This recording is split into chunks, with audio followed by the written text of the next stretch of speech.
Hi, I'm Matt Frizzell. I've been professed in the secular Franciscan order for about a year and a half.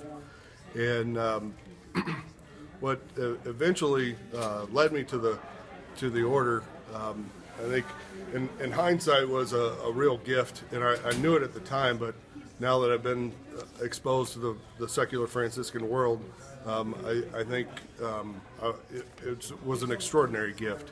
And I had the opportunity in 2010 to go to Rome to visit my brother, who was studying at the North American College there for the Archdiocese of Mobile, and he was going to be ordained a deacon.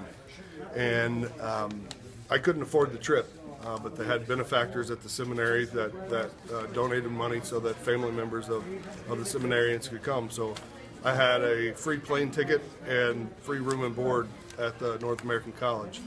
And after I got there, my brother told me that there was a day trip planned for some of the paying family members that had done like a tour package, and that he had gotten us seats on the bus to do a day trip to Assisi. So I got to Rome, and I didn't even know I was going to Assisi until after I got there. And so we spent, we drove there and back in a day. So we got to spend a day in Assisi, and we started at the Basilica of St. Clare and had Mass there. Then we walked across the city to the Franciscan Friary. And we had an American friar who gave us a tour of the friary and of the Basilica of St. Francis. And I don't remember his name, but I remember at the end of the tour, he had told us that he had been a Franciscan for, I don't know, 30-something years, and that for the last 20-something years he had been in Assisi, that they sent him, the order sent him there and didn't let him leave. But he spoke English as a first language, so that was good for us. But he asked us if we had any questions about the Franciscans. And so I asked him, what the tau was for, what it symbolized.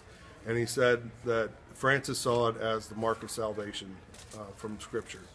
And as soon as he said that, I just had this really visceral reaction in my heart that I want that. I want to have that mark. And I didn't know anything about secular Franciscans at the time, but I really had kind of a conversion experience there. And I got home from that trip back into the States, and I was listening to our Catholic radio station, and the local secular Franciscan fraternity had an ad on the radio to, if you're interested in learning more about the Franciscan way of life, to come to this fraternity. And that was a little over 6 years, almost 6 years ago, and the rest is history. I can't get enough of the Franciscan life. The more I learn about it, the more I live it, the more I want it. So.